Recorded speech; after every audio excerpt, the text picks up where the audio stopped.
I'll call to order this District of Clearwater regular council meeting for Tuesday, June 7th at 2 o'clock. I would like to begin by acknowledging we are fortunate to be gathering today on the unceded territory of the Símpcwemc people who have been caretakers of this land since time immemorial. Are there any late items anybody would like to add to the agenda other than, you've got one? Just the one on the table, which is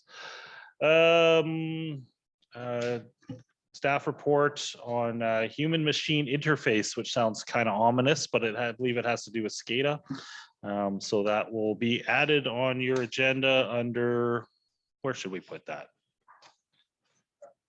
Staff report, sure. Staff reports 18.8.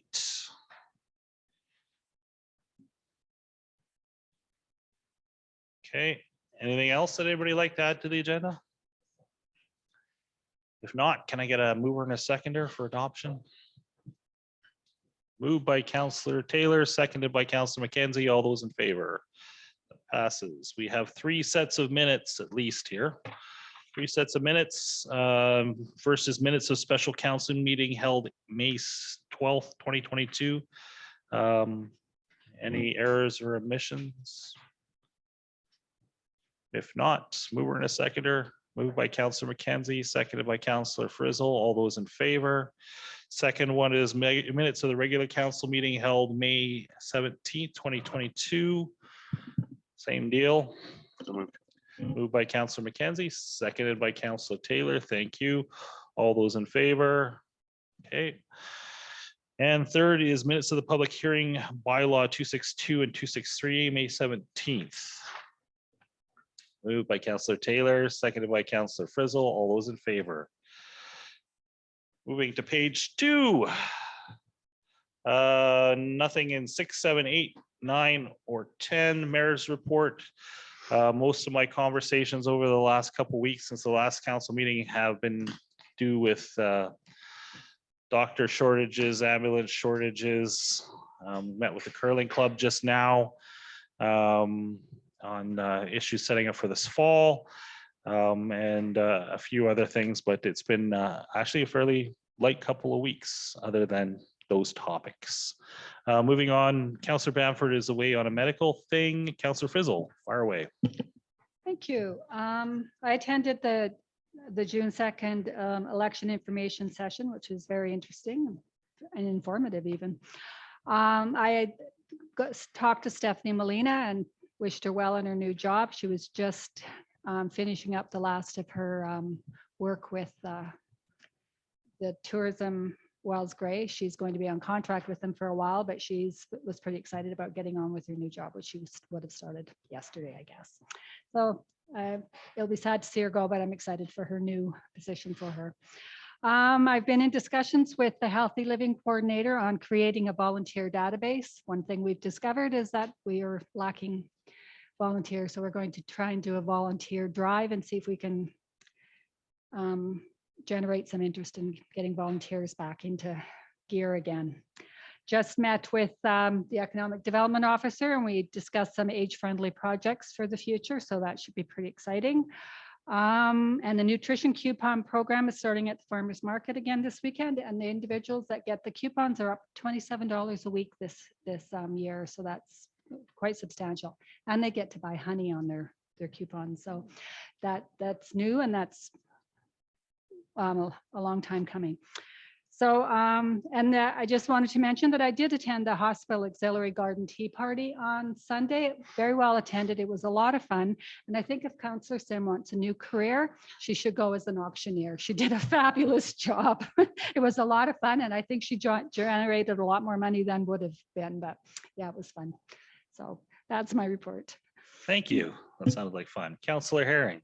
No update for me this week. It's been pretty quiet. Thank you. Councillor McKenzie. Thank you, Mayor Blackwell. A pretty quiet couple of weeks for me as well. I did attend the election workshop last Thursday, the 2nd, and we'll be going to the community forum in Tutua tomorrow. Yeah, there's also an online forum for elections or potential candidates that Elections BC is putting on. I think it's on the 15th, but I'll find that out and put it on the info board, et cetera, et cetera. Okay, Councillor Sim. Thanks very much. First of all, a belated birthday to Councillor Mackenzie on behalf of all of us. Yeah, Round of thank you. applause. Welcome. Hope it was nice. So I went through the art show at the Clearwater Lodge and it was fantastic. Oh my gosh, so many talented people in the community, and it just reminded you of how art really does speak to the soul. So if you haven't had a chance to go do that, it's just so good. And the way that it was presented, I think it was a shout out to Doris Lanner. She did all the creative stuff behind it, but it was great, and lots of age diversity too, which was really good. I also, Footy Fest was this past weekend, and we saw people from Lillooet and Barrier, and of course all of our Clearwater kids come out, and lots of really nice local sponsorship, lots of happy faces despite the rain. We had the salt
the hospital auxiliary was born to generate some interest in getting medical care. So it's interesting how the chapters continue to unfold.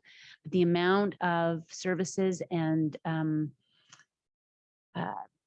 equipment and everything that's put in by those group of women, and they said it's mainly done on their biggest fundraiser is the thrift store. So 25-cent treasures is a big generator. We set a goal for Sunday. It was $9,000 to raise. And I was called by the president and said that we as a team exceeded that number. So in one afternoon, it was a pretty big deal. So that was great. Lots of good feedback from the Penticton conference that the Times kindly had promoted. People are coming forward with different housing, although it's not immediate. They are recognizing, where they maybe need to go. So that's good for the future. On today's call that I just came from, and this is with communities all over Interior Health, there have been 8 retirements for physicians in the last week. The number one concern is the lack of locum coverage, which is cited as a huge challenge, and the growing interest with new graduates in hospital-based operations over clinic operations. So I know that we've got our recruitment and retention. It was noted by Kamloops that they have now changed their committee to retention and recruitment. I think ours could even go to retention and attraction. So that'll be good there. And just a shout out to just a local Clearwater graduate, Reed Rabinski, who graduated from medical school just a couple of weeks ago. Yeah. So her mom must be pretty pleased for her. But we were doing sort of a summary of all the great things that graduates have done out of CSS, and just needing to factor that into some of our recruitment and retention efforts. School is a big part of it, and we have some remarkable young people. And if you were just to look at the websites, you would go, oh, just a small town school. And yet when you dig into it, the accomplishments are fantastic. So I share that as we move forward. Also, I wasn't able to go, but it was really neat to hear that the TRU, the research center, and then they had their open house last Wednesday. So lots of people coming up from Kamloops to do that. The info center, I popped in there just to see the new staff just before Stephanie left. And that info center staff, they are just going gangbusters. There's so much enthusiasm. If there's a lull in tourism, it's not going to be because they didn't try. They are just doing marvelous work that way. And then the bike to school and bike to work week. The bike train was not that well attended, But you should have seen the number of entries from the schools that came in. It was huge. That was just for kids riding their bike to school and just doing that active transportation thing. And they got to enter their names. So, and even when I was kind of out and about early in the morning, lots of parents with their kids out and doing it. And then the bike rodeo that tied into the Footy Fest, big success, even though it was pouring rain. 45 kids attended that and had their bikes checked out by the RCMP. So many thanks to the RCMP for their assistance with that. Yeah, they do. And then the ice cream sundaes were a big hit for everybody after Footy Fest. So it was a really nice way to partner the two events together. And I think that is really about it. So thanks. Sure you can't fit any more into there? Yeah. Yeah. Thank you for the reminder. I did attend the TRU Research I Center thought you might have, yeah. official reopening of the reopening. They added a deck since the last time I was there, barbecue locally. And boy, those people can talk. Anyways, Councillor Taylor. So my only update was going to be on Footy Fest. Amazing weekend. Thank you to Councillor Sim and her army of volunteers. So many kids having a great time. William is now going to be a professional goalkeeper. So yeah, lots of fun.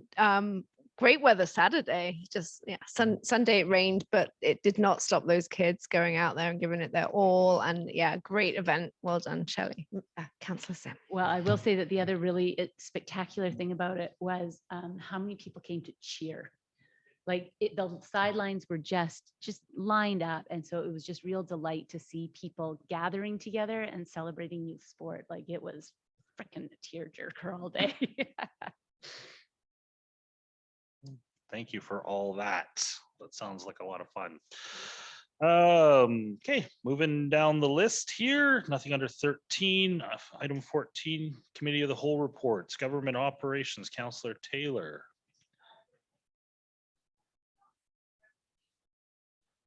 As a recommendation that council enter a committee of the whole meeting of Government Operations Committee. If someone could second that. All those in favor? Okay, thank you. Go ahead. So the item for I don't know if the intent is to discuss it today, but the item in front of us are the items for future discussion. And so this came up before and we asked for a prioritization from staff. So there's a recommendation in the attachment for each of the committees actually. And there are 10 items here listed for government operations, and they have been listed in a recommended prioritized order. Yep. CEO Thomas. Council can also add things like the procedure bylaw, which was an interest council had expressed. This is just recommendation. Council can amend as council sees fit. And Mr. Thomas, when would you want to either to have the discussion or the amendments? Do you want those to come forward now or? I take my direction from council. It could be now, it could be June 21st, up to council. Okay. Any preference by council? I think let people read this list and stew on it for a bit. Some of us are quicker at absorbing than others, so maybe we'll bring it back on June 21st.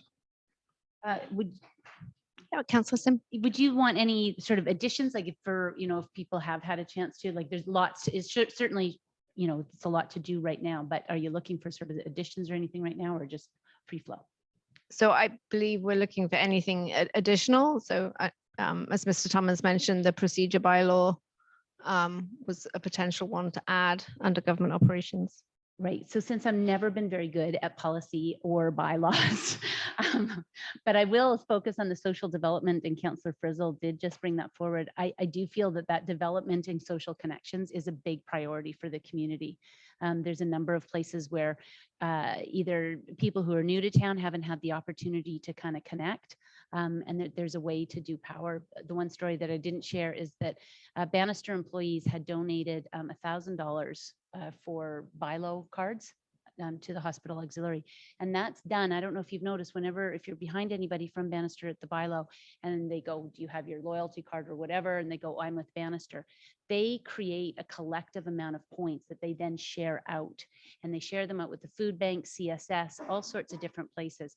Why I think that that's important, and why I would like to see some more direction under social development, is because there's lots of different ways this community can rally their resources together, and to even talk about programs that when Bannister, leaves, there's room for us to fill that in. I think making sure that our volunteer, army is well sourced is another really good thing, and we have to put some energy behind it. So that would be my suggestion to add to that. Yeah.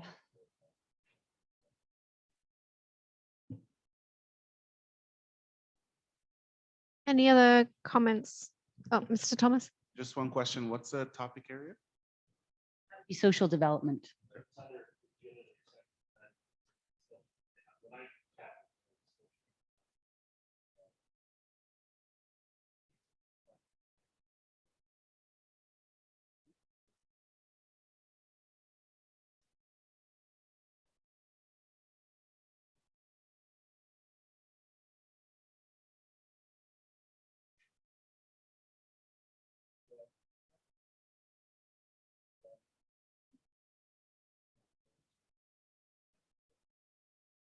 As a community volunteer dinner once a year and things like that.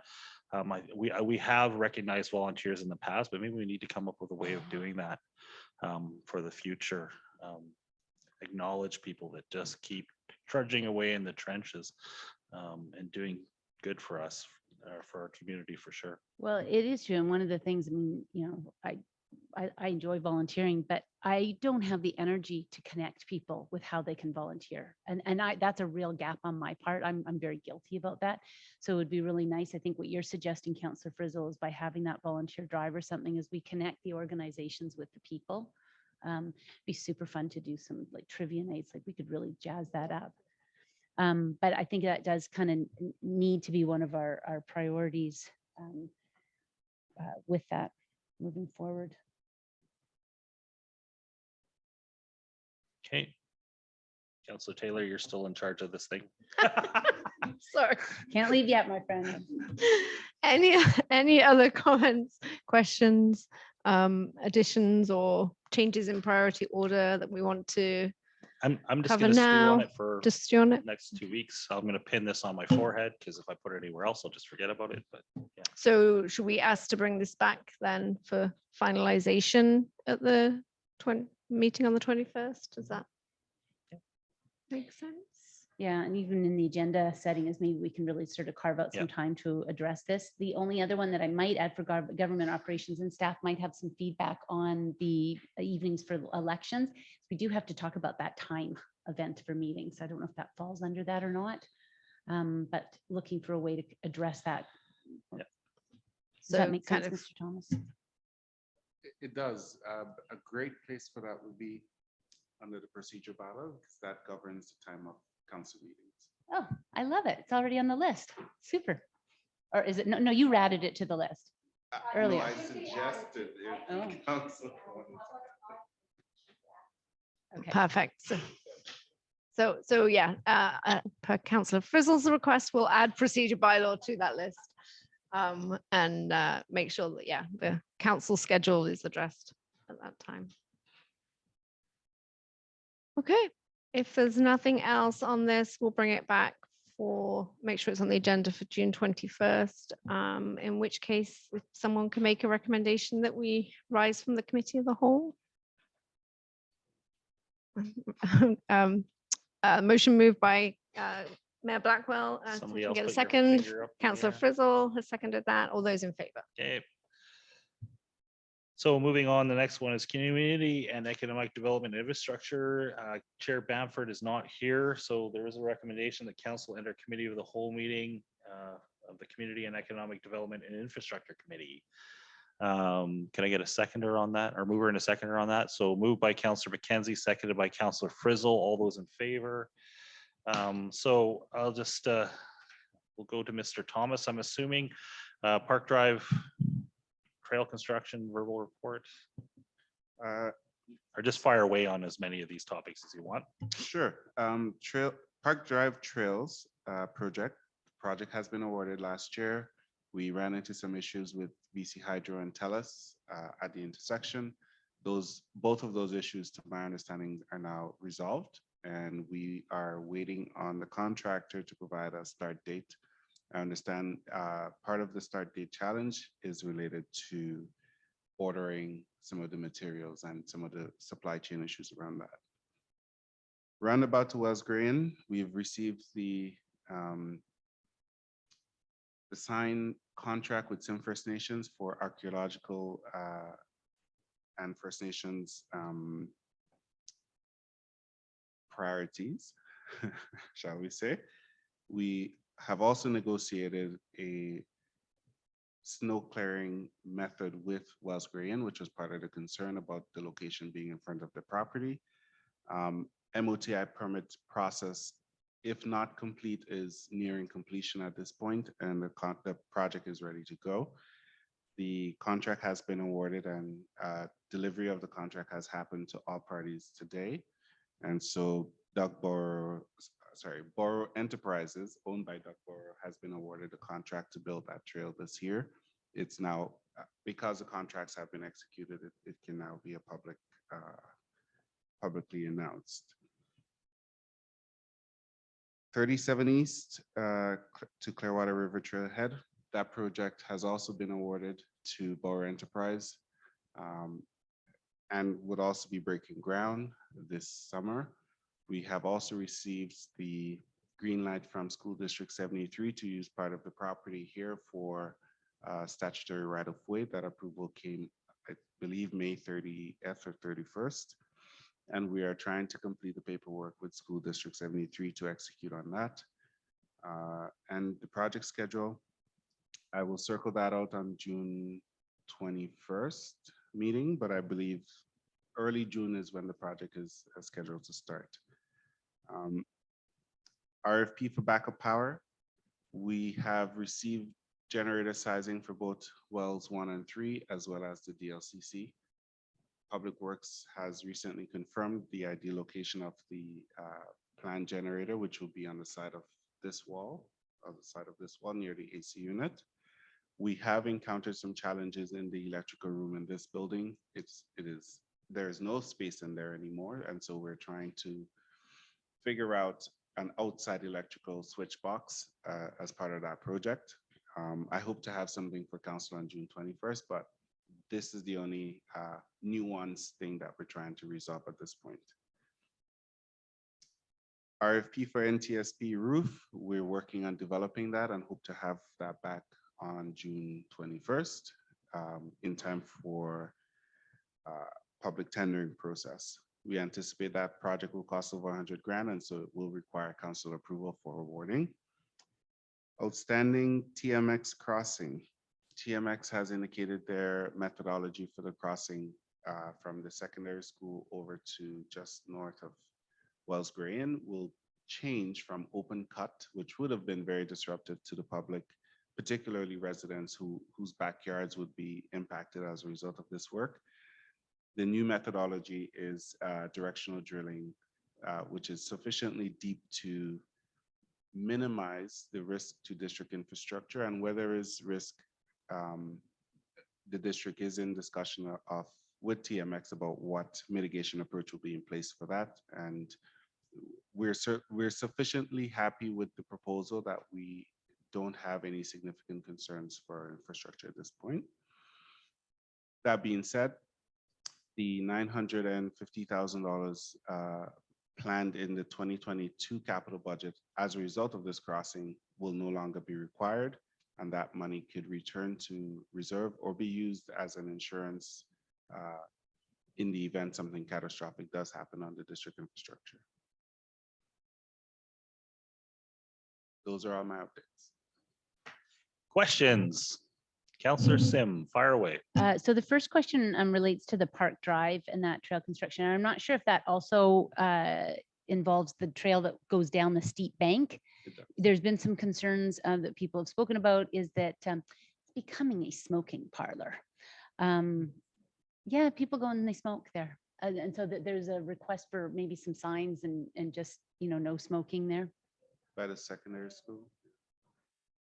I think isn't that the one that goes from Park Drive down to the Well, village? that's why I'm just, Oh, I'm yeah, bringing it into the no. Park Drive one, but No, so Yeah. this one goes, the steep drop from the hospital down to the elementary school. yeah, So that's the steep piece. But no, there's a second piece around that. So it's a fair comment, but it's not directly to do with this trail.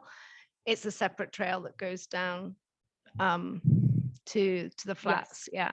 I just saw Park Drive and so I'm bringing it Yeah. up. It's a smoking parlor. And Yes. as we move into fire season and just reading some of the news, and I don't know if there's a way to maybe just draw some signage attention to it before we get too far If down. if you can give specific locations to staff, I'm sure our fire chief can be / bylaw can go. Yeah, figure that out. I think the Trails Task Force have already kind of started looking at that and what can we do to discourage and yeah, minimize fire risk. Yeah, okay, well, that's good. That's good to hear. The second one, it involves with the parking at the 37 East. So while we're doing that development, it is an area that we're hoping would be used this year for, boat launch overflow. Right now, it's a nice looking parking lot for lots of different traffic. So I'm wondering if there's plans in there for this summer to just help more of a multi-use space. In any particular way? Yeah, I just don't think everybody should be able to park there for the day when it's intended in the summer when we finally get warm, that people, with boats and, canoes and all of that are also there. So hopefully that there's a way to, make everybody happy, but Yeah. it is right now full-time daily parking. Yeah, Councillor Banford at the last meeting did bring up the idea that we post at least basic signage that this is actually a park, and overflow parking would be a good addition to that. Maybe just simple signage for now. And just Yeah. sharing it, like this side, for day parking, because I don't want to discourage people. It's nice that they're being using, but we do have to look after the fact that, there is a summer visitation to it. We And just- could, would Yeah. council be amenable to staff putting pylons or something to indicate that this section is reserved for users of the beach area, or? I think pylons will probably disappear. Personally, I think that there's probably a twofold approach. One is to actually speak to the employer. They do their meetings and maybe just share it out. They seem to have a good communication chain, and maybe if there's a way to just have the signs this side of, overflow parking, or what would you call them, long trailers, or I don't know how you would phrase it, but and maybe just some PR. Just the district could do some things. Do we know which sub trade, or is it Bannister that's using that? Jump on the white buses. White buses, okay. I'm sure that staff can track that down or show up there at 7 o'clock in the morning and we'll figure out who the heck it is. I just think it's a communication thing. Yeah, Right? yeah. It's just yeah. And then the last question is just in regards to that 950,000. Do we need to make any next steps with that? Like where we want to see that go or what we want to do, or do we want to just see how the summer plays out? I mean, it's a large sum of money, and I'm wondering if this council should deal with it before the next election, or what's suggested. I don't know. My feeling is let's get, my understanding is that Trans Mountain horizontal drilling is going to commence. They're supposed to do a walk around of the neighborhood at the end of this week or early next week. It's been very hard.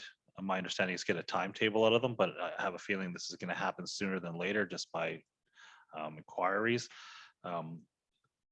Moving it right now when there is still a potential of damage, but yes, if they complete horizontal drilling, then figuring out a place to recommit that or put it into reserves or whatever should be a discussion of this council before next council, for sure. Yeah, I agree with that. Councillor Taylor. As a follow-up to that, where did we originally fund that from? Mr. Thomas, maybe clarify. I Not believe it came from taxation. Trans Mountain, or yeah, go ahead. Right now, right now it's sitting in unrestricted surplus, and that was being used as our emergency funds. So had we follow-up, had we originally funded that? We hadn't received a grant for that work, or it was all self-funded? It was self-funded. Okay, thank you. So my understanding was in 2020, there were discussions with the district where TMX had originally committed to funding the cost of this project when the methodology was going to be open cut, and the direct impact to district utilities was a serious concern. However, with the change in leadership on that project, I believe one company was retendered, or the project was retendered for part of it. The understandings that were in place changed as well. And the information we had from the project team last fall was the district needs to be prepared to pay for impacts to its own infrastructure, given the age of the assets. Subsequent to that, they've done several drilling, testing, and ultimately changed the methodology from open cut to directional drilling, which had several impacts as a result. Kept the neighborhood safe. My understanding is they're going 90 feet down or something like that. It's quite a 30 plus meters, so around 30 meters. So yeah, I mean, just talking to some of the neighbors, and I wish Councillor Banford is here, the vibrations can be felt just from bulldozer moving. So it's going to be interesting to see what happens when the drill starts going. Councillor Taylor. Questions on the trails. Obviously, we have 3 slotted for the summer, all with the same contractor. Are they all achievable before the snow flies? Do we think anything might carry over? The concern of capacity was raised with the contractor. The response was that they felt capable of delivering within the scheduled time. There is a potential for part of the Dutch Lake Trail to overlap into 2022. We will verify the schedules and we will share those with council and the public. Thank you. Thank you. Any further questions on the long list of reports here? Okay, then moving on to 1410, and I believe Wiley has done a report on that. I heard about this from the minister actually responsible 2 weeks ago on a climate caucus call. So, but this is good. This is one of these, CAREP was one of these things we were going, why are we putting money into this? So go ahead. Thank you, Mayor Blackwell. So the report that council has before it is for information purposes to exactly do that, bringing up to speed on what's happening with CAREP no longer being effective as of 2021. It's been replaced by this new climate action program. And so there are some steps coming forward over the next few months as part of this. So we will be doing our reporting between June 15th and July 15th. And we'll be reporting on 2020 activities. So as always, we're reporting for the year that happened before. There is some reporting steps in there. And then the money will be in our bank account, they say August 31st. So as I note in the report, they give a standardized amounts for communities of a base amount for $38,082. And then they add on to that based on the size of the community. So the actual amount that the District of Clearwater will be receiving will be $59,082. And we'll be receiving that for each of the next 3 years. So, anyway, so the report attaches the photos of the slides. Of course, the slide deck has since been issued. So if you want to see better pictures of the slide deck, they are available on the website for the Climate Action Program now. Great. Any questions, Wiley, on this? Councillor Sim, looks like you're ready. Yeah, so what kind of next steps are you thinking? Like, I noticed that we can hold the funding for 3 years, but there's also an online review thing. So it seems like it's a more active stream of money than we've seen in the past. They're definitely looking for some a broader range of activities in terms of climate action. So the reporting for this year based off of 2020 is going to be very similar to the CAREP reporting that's been done in the past. So there's going to be a lot of changes, of course, because it's hindsight. They don't have that going forward. So in the terms of the 2023 reporting for this year, they'll be looking to see what initiatives that we've done with that. The range is fairly broad, and so you're right in that it's fairly active, and I'm hesitating to give examples, quite frankly, because the range is just so broad. It's everything from staffing and active networks to updating equipment to everything that really looks at what our activities are like within the municipality. So there's a lot more that we can report on under the new system.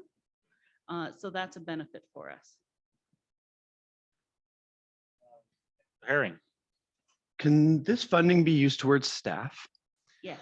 Yes? Yes. Because what I'm wondering, in terms of the climate preparedness, could we fund a full-time emergency manager for 3 years based off 59,000 a year, plus the 10,000 that we do for the TNRD? Interesting question. 10 out of 10. Well, and I'm also noting in here, there is a requirement for 20% matching funds. So, or Yes. maybe you can There goes clarify our on that. So 10,000 from the TNRD. So a couple things. So yes, it can be used for staffing. I'm not entirely sure that you could call the position an emergency position, because their preference would be for it to be called the climate action manager, for example. Perfect. but- Sounds great to me. I'm not picky on name. It's- but yeah, so and then they are looking for an investment of 20% of the provincial funding. So what they're saying is that 20% of the 59,000, so in our case, $12,000, would be directly attributable to climate initiatives. More than that, in addition to that 59,000, they're asking for an over and above 20% matching funding, and that can be taken from grant sources, from the gas tax, or from any other funding or community initiatives. So if we do partnerships with community corporations or businesses, if we are looking at future activities, active transportation, trail network, all those types of things would actually qualify under this now. further questions, comments? I think it's an interesting fund for sure. Think about things like solar retrofits and things like that, or other opportunities overall. I mean, I'm just doing math in my head. That's $210,000 over ish, plus minus, over a few years. That's a pretty good pot of money to get a few things done in 3 years. So, Councillor Sim. What are next steps then? Well, so the next steps for this year, so we have the survey, which is basically our report on our 2020 activities. That must be done by July 15th. We've already started to work on that.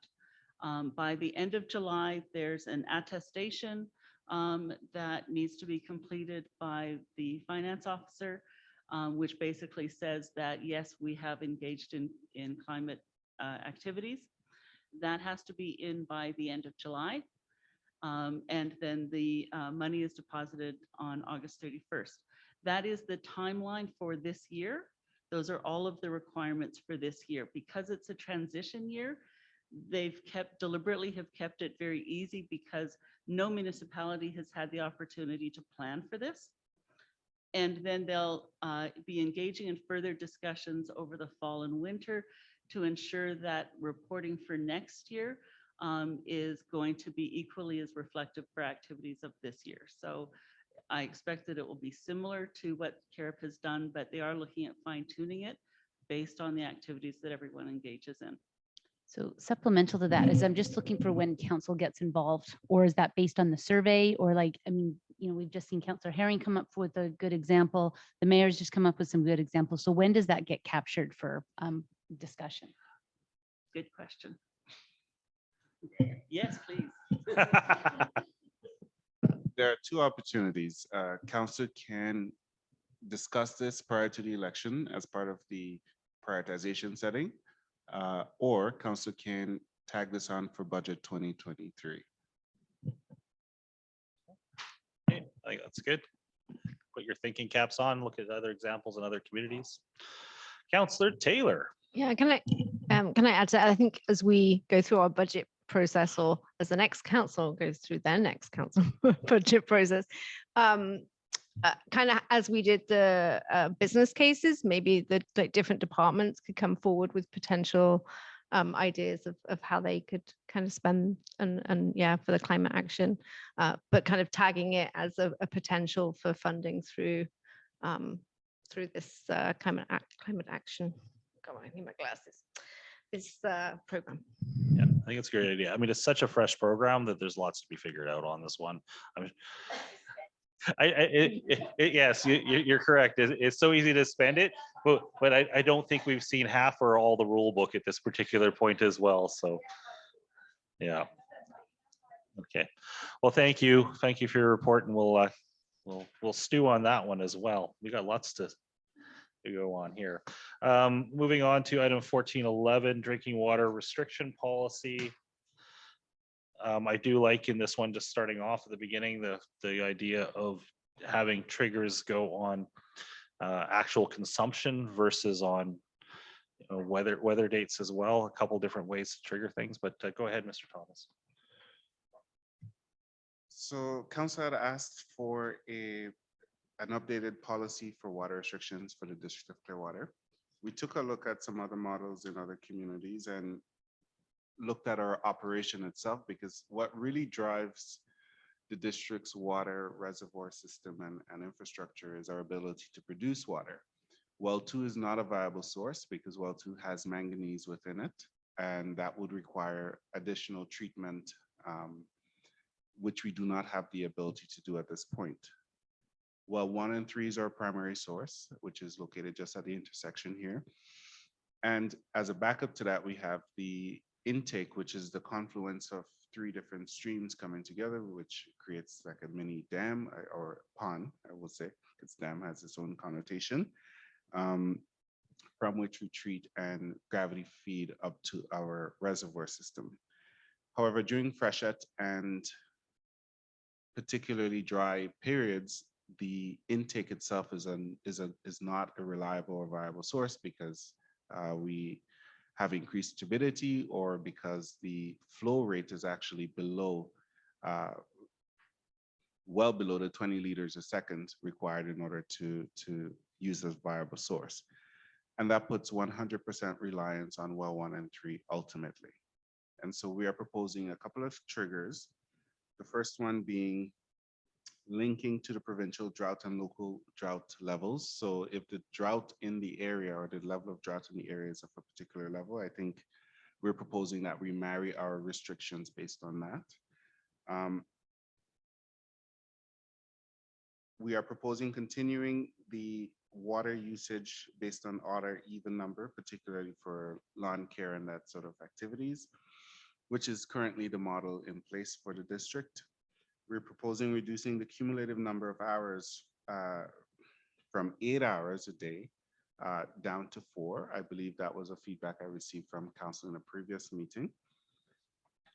We're also proposing linking the restrictions to our ability to produce, both increasing the level of restriction and reducing them. So if the intake decides to, or the ability of the intake to produce water increases, then the restrictions will decrease simultaneously, and the opposite is true. If we're not able to produce water, the level of restriction would increase automatically. We're recommending a threshold of 30 liters a second. Standard average is about 40 liters a second for the intake, and so we're proposing once 30 liters is hit, then we implement stage 1, and as we go lower in our ability to produce, we increase the level of restriction. For example, last March when we lost power and the reservoir level was significantly depleted, we effectively implemented what's listed as level 4, which is essential use only across the municipality, in order to maintain our ability to provide some water in the system. That being said, in order to finalize the policy and develop a marketing material around the policy, we have 4 questions that we would like council to provide feedback or direction on.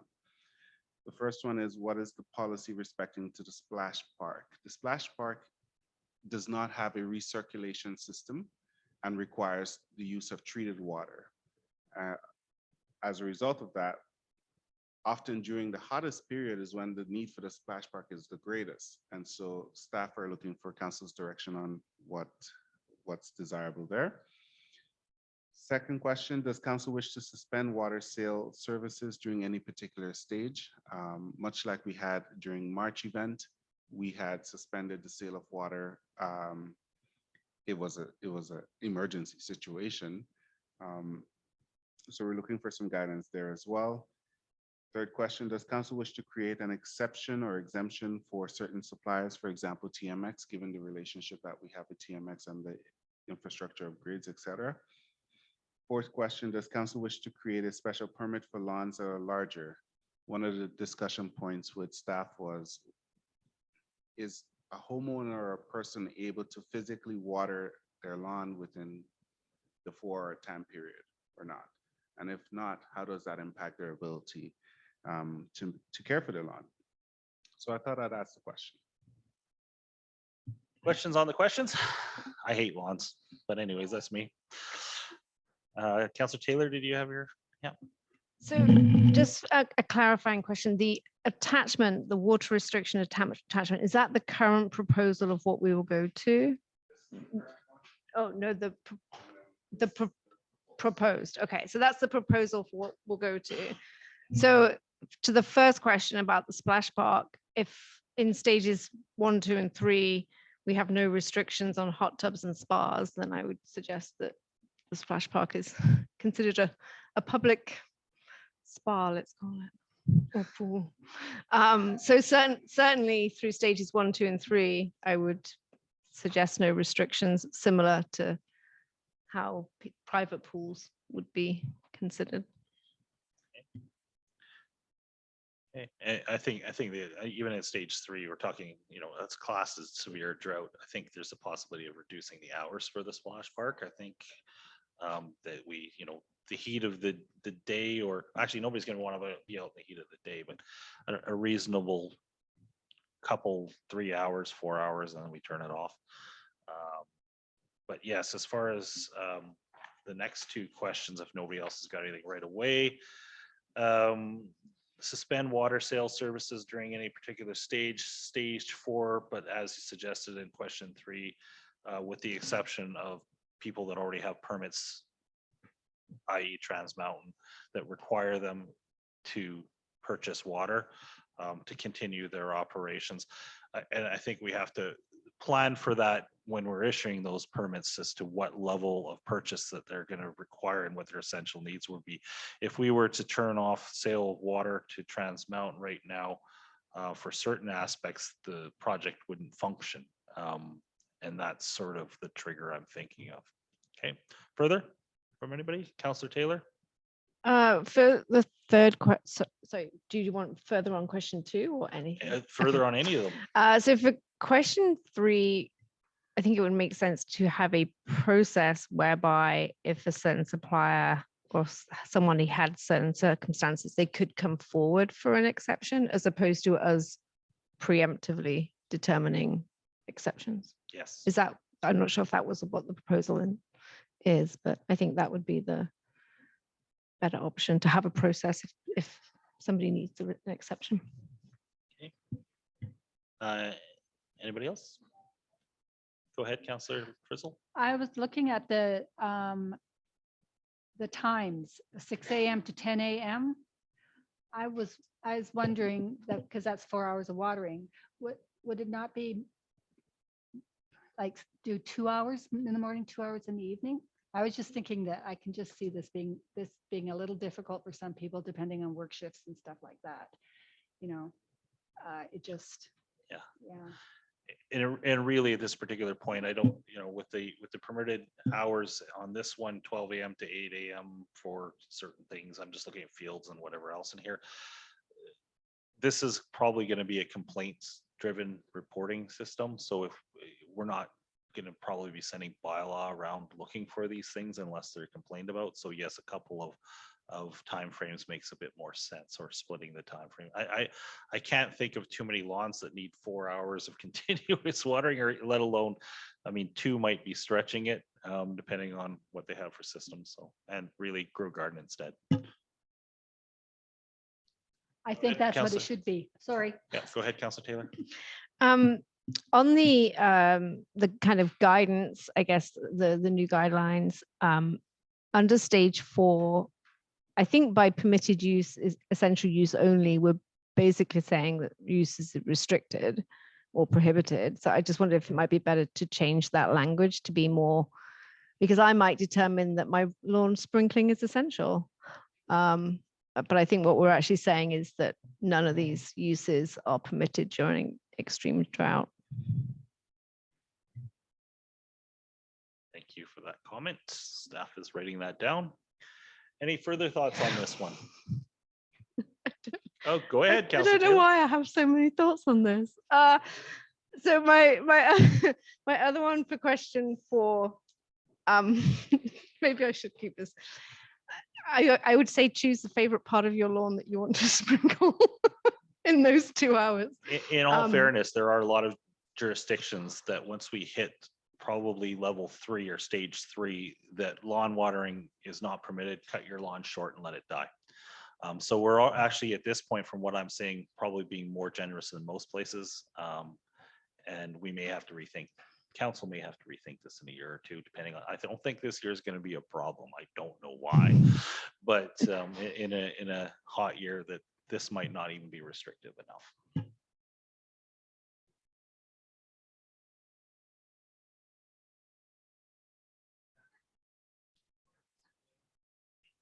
Yeah. Okay. Nothing further on that one. Go ahead, Councillor Sim. I will share. So my dad lives in Palm Springs. He's lived for there a long time. What was really interesting is when we first went down there, there was petunias everywhere. I don't know a lot of places that have got petunias in a desert, but they did. Spent a lot of time on it. The xeriscaping that became community incentives, and they were actually somehow attached to the taxation of your property if you xeriscape. They did tie that in. So there were certainly some financial things, and that's not necessarily for now, but looking forward, because it is going to become a more pressing urgency. Xeriscaping is also fire smarting in a lot of senses. Yes. So there's good incentive to remove some of the greenery around your house. So yeah, that's a great idea. You should flesh that one out. Yeah, yeah, good. Thanks. Okay, I'm not seeing any more hands, so we'll move on. Do have Oh, one you more. have one Yeah, I more. do. Okay, Councillor Look, Rizzle. I do have a problem with the lawn sprinkling column, because I don't think lawn sprinkling is a priority. I think watering your garden's more of a priority, and sometimes you can't do it with just hand holding. You need to sprinkle your garden. Is that making sense to anybody? I would like to see, like, if you're gonna have the lawn sprinkling, put and vegetable garden or something, because you know what I'm, Grow So- wheat. yeah, There, 2 columns over, we have flowers, vegetable gardens, trees and shrubs. but you're talking about watering using a handheld container, hose equipped with a spring-loaded shutoff. Mhm. I can't do that with my garden. It's too big. I need a sprinkler, Okay. right? So that's why I'm referring to that, Good. that way. But a spring-loaded shut-off device Is a very good could idea. could be a timer. So Yes. so that's, Yeah, you know, that's true. they're usually solenoid controlled, but You see? a control device of some There you sort. go. So yes, fair enough. Yeah. Just as a follow, it does say all sprinkler is acceptable under that column. I Okay. just don't like the lawn sprinkling. I see. We're moving in the right direction. Sorry, ahead, what Council. is the direction do I have here?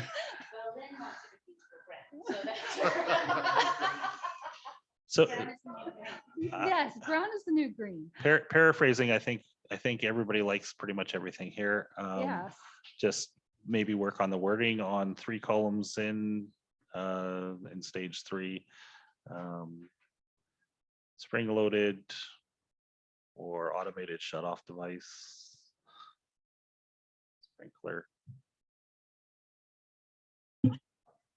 Okay, I got it. You Why don't got we it? move the flowers and vegetables to the first column and the lawn sprinkling into the third column?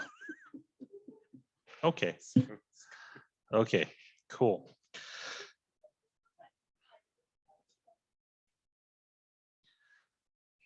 Don't tell my neighbor that. Anyways. Okay, moving on to item 1412, housing question. Thoughts?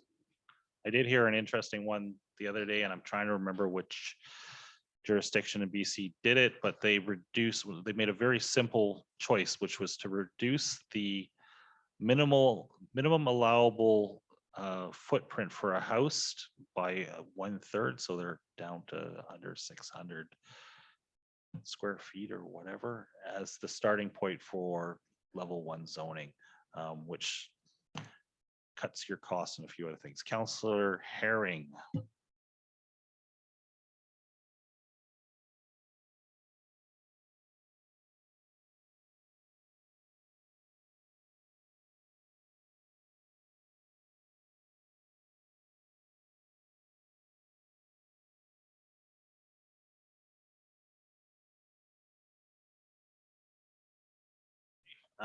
Well, that's being quickly researched, what that means. Anybody else?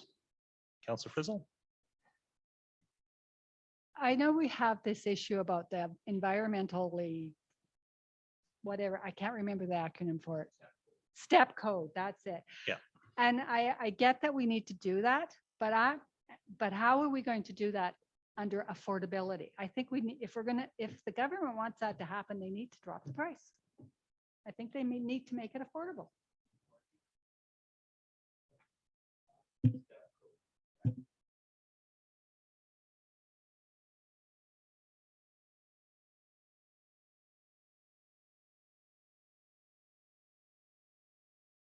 We won't call them kickbacks. We'll call them grants, efficiency grants. Kickback's not a good word to use in government.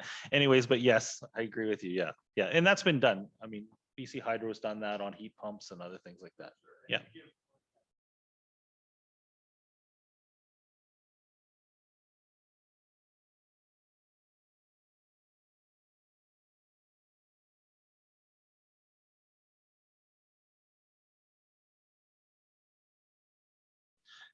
For, yeah, go ahead.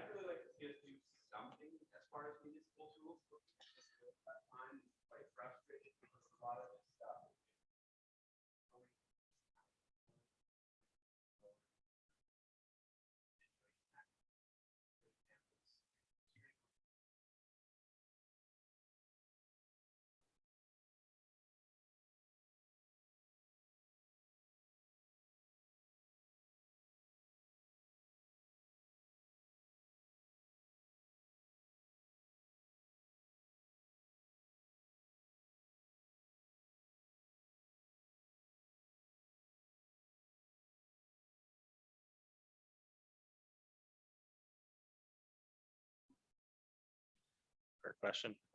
Yeah.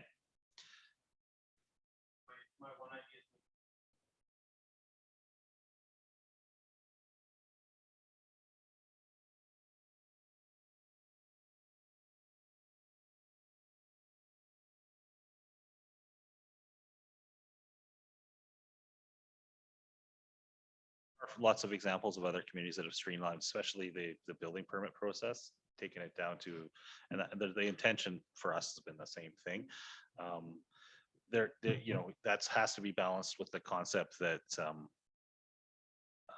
developers may do the things that save them money versus that might shift those costs onto taxpayers that are not building houses. So there has to be, you know, devil's advocate caution to that one for sure. Any further thoughts or questions? Councillor Sim? So there is a report, and Whistler's actually done some really innovative stuff with it. So there's and I'll send it out, but it's leading practices for affordable housing, and they've got some municipal cost benefit of selected practices, and they've broken it out into rural, urban, and growing urban. So some of the recommendations in this particular report for the rural are basically public-private partnerships as well as direct provision. I don't know what direct provision is. I'd love to learn what that is. But I think from kind of when I designed this paper is looking at it, that we have a mentality that, you know, the single family housing is the way to go, when in fact, those are starting off at, you know, $600,000 and that. So is it a review of zoning practice? And is there some incentives to do more layered? I don't know if anybody caught the, do you remember the 70s houses in Vancouver along, oh, I wish I could remember it was the street, but they figured it out, the developers, is that if they dug down a little bit deeper, it wasn't a basement, so it could become a second unit. And then the second floor was put on.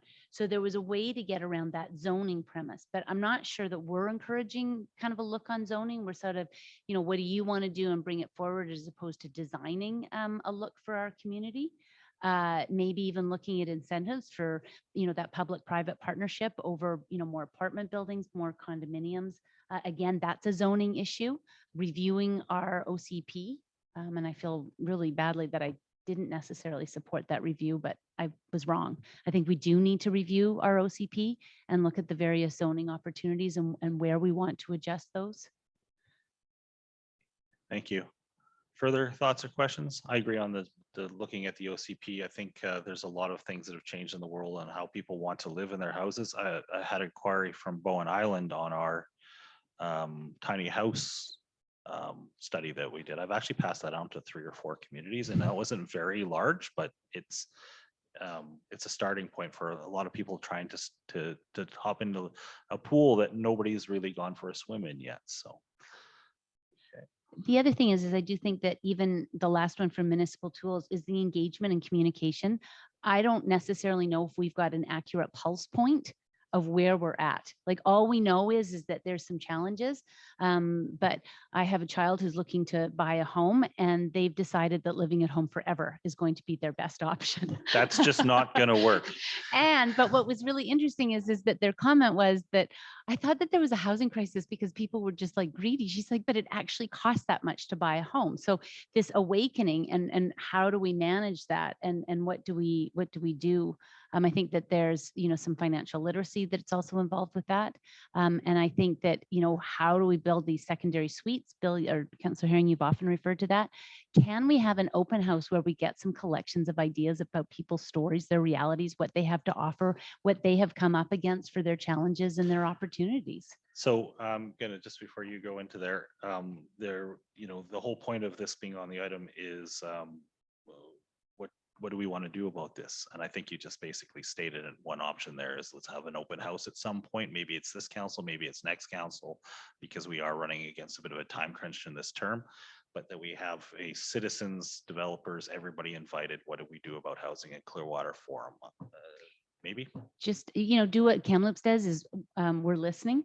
Yeah. And just, you know, have some prompted questions that solicit input. It's not necessarily for debate and dialogue, but at least collect so we can hear from people. Yeah, there's a Let's Talk Fernie website, which might be something to model, which basically allows input, but doesn't necessarily require answers all the time, which is a great one. Councillor Herring, did you have further? Yeah.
So I would like to set up something like this in advance of the election, because I think it's really important that we do get that pulse point that, you know, drives a conversation moving forward.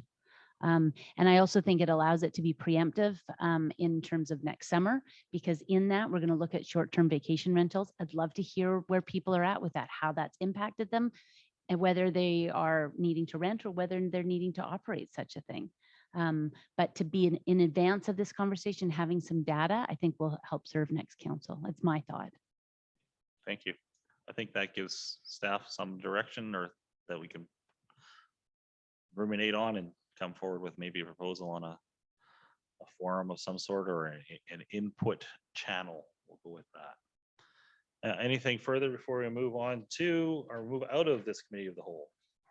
If not, can I get a motion to move out of, arise from the committee of the whole? Moved by Councillor Taylor, seconded by Councillor Mackenzie. All those in favor? And then we're moving on to part 1413, Parks and Rec and Social Development.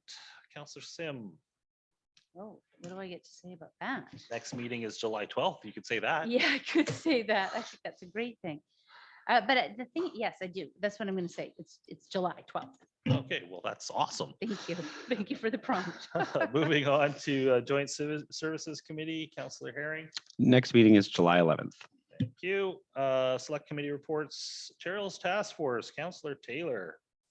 So our next meeting is June 14th, and there's a recommendation that the minutes from the March 22nd, 2022 Trails Task Force meeting be received.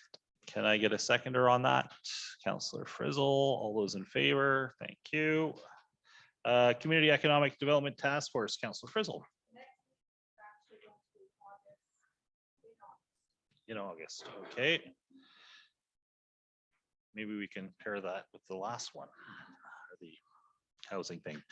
Councillor Banford is not here. Councillor, the next cemetery meeting is June 22nd. Moving on to committee representation reports, Tourism Wells Gray. Councillor Sim. Yeah, I think we had some updates. So the other update to also share is that Guy Evenden, who has been the chair for that organization, has decided to step away. And I think that's in keeping with, we're going to have a new director there. And he just felt that somebody maybe a bit more local would be good to spearhead those next directions. So I think that organization is going to look forward to some great new opportunities. Okay, thank you. Moving on to Wellsbury Community Forest Commission. We did have a meeting last week, had a couple presentations. Unfortunately, most of them were in camera, so I can't discuss them. Staff reports, CAO report, 36 to 40. Do you have any questions of the CAO or staff on that? Second to digest while I flip pages here.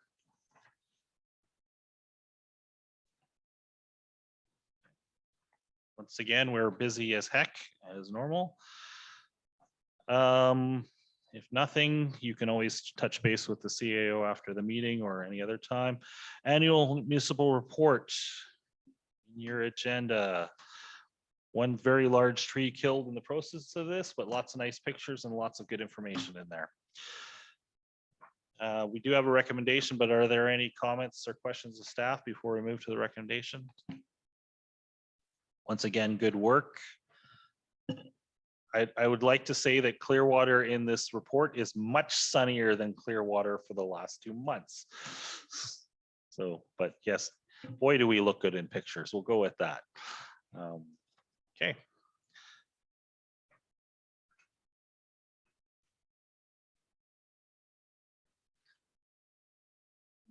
Okay, so there is a recommendation. Whereas 2021 annual municipal report is now available for public inspection at the District Clearwater Municipal Hall, that council scheduled a meeting pursuant to section 99 of the community charter for June 21st, 2022 as parts of the regular council meeting to consider the annual municipal report and to receive submissions and questions from the public. I moved by Councillor Herring, seconded. Oh, discussion. Yeah. How is this solicited for feedback from the community?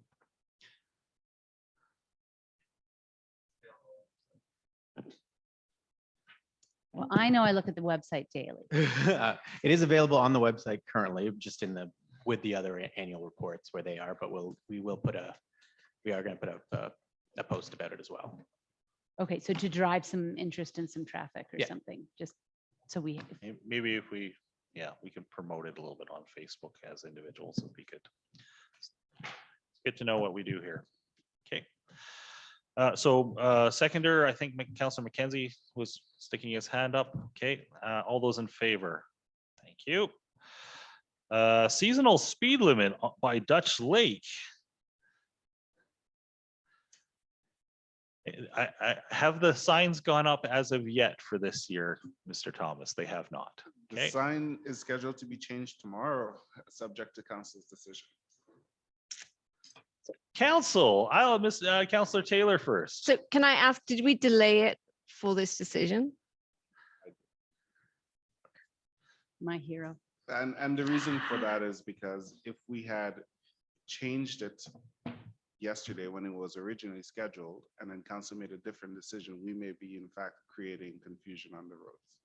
Hmm. So I'd rather just, So did we set a policy?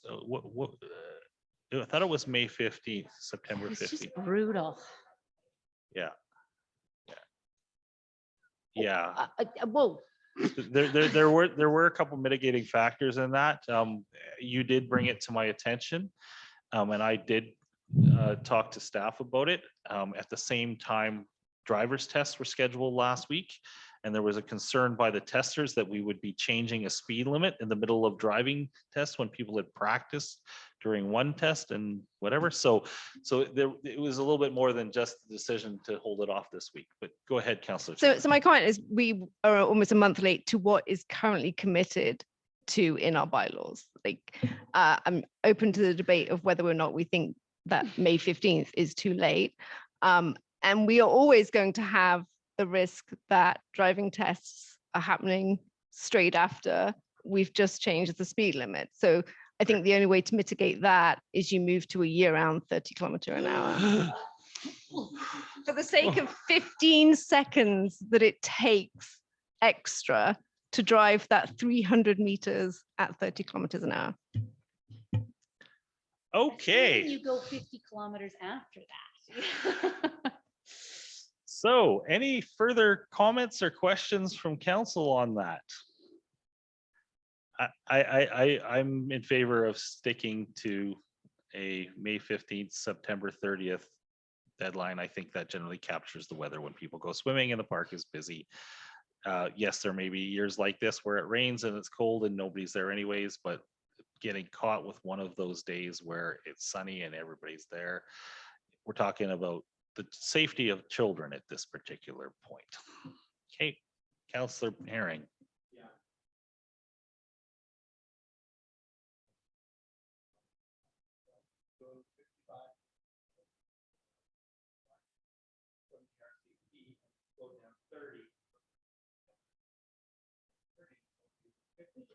So even if someone who didn't know, I was completely confused. So go in. I think the more consistency we have, the less risk.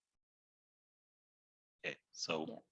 Councillor Yeah, Frizzle. I was, like the weather the way it is now, May 15th seemed a little weird, but at the same time, it's like we're practicing for when we actually have to be going 30 kilometers and people are out on the road and running after whatever. I agree. I think it should be May 15th to September 30th. Okay, I'm just going to speak for all the people who don't feel that way, recognizing I'm reading Councillor the room. Sim, go ahead with that one. I've never been a fan of the May 15th one. I find it a bit early when looking at the various trackings. I'd like to point out that 2019 saw, one of the coldest Mays, and I feel that there's just a sense of frustration. I also hear from business owners, and regardless of whether it's true or not, it was a sentiment of business that they feel that it prevents people from going down there. That's just reporting back from comments. I favor a June 15th to a September 15th. That's more in correlation, but I, of course, yield to my colleagues around the table and their wisdom of protecting children who should be held by their parents' hand. Anyway, I'm just so facetious on that one. Thank you for your comments. Does that provide staff with enough direction, or do you need a resolution?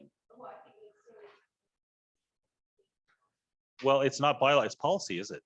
it's actually a resolution that was Resolution, passed, yeah. and subsequent to our research, the the resolution directed staff to take certain actions, but in fact, an action like this should be captured in the bylaw. And we're happy to do what council directs.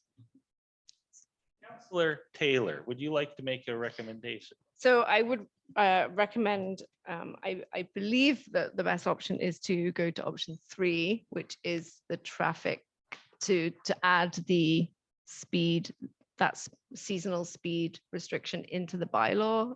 Is that? I know there isn't a recommendation, but that's ultimately the difference between 1 and 3.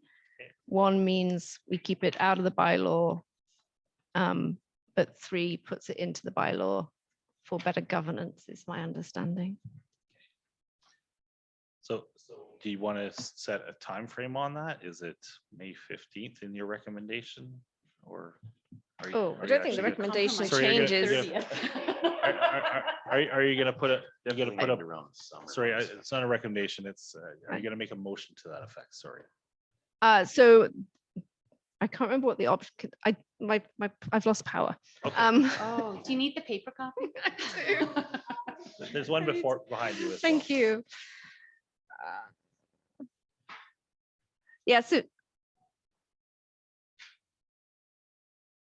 neither of the options of the resolution of the recommendations specify that we change the dates. The only option 2 is, so like status quo on the dates. Yes, Is what I would be recommending, but that we enshrine it in a bylaw. put it into the traffic control bylaw. So option 3, but maintaining the current dates for when we would implement that seasonal change. Okay, Thank you. Oh, thank you. the one without the notes in it. Does somebody want to second that one? Oh, sorry, Mr. Penny. I just clarify because I prepared the options. Option 3, I meant to really, it says status quo, and that's really meant to reflect that we aren't doing anything. Okay, Option 1 was to Oh, thank you. continue with the current practice. okay, And the bylaw actually empowers the public works manager, the acting public works manager, to put up speed limits in consistent with normal usage and past patterns. So we okay, can do that this year. okay.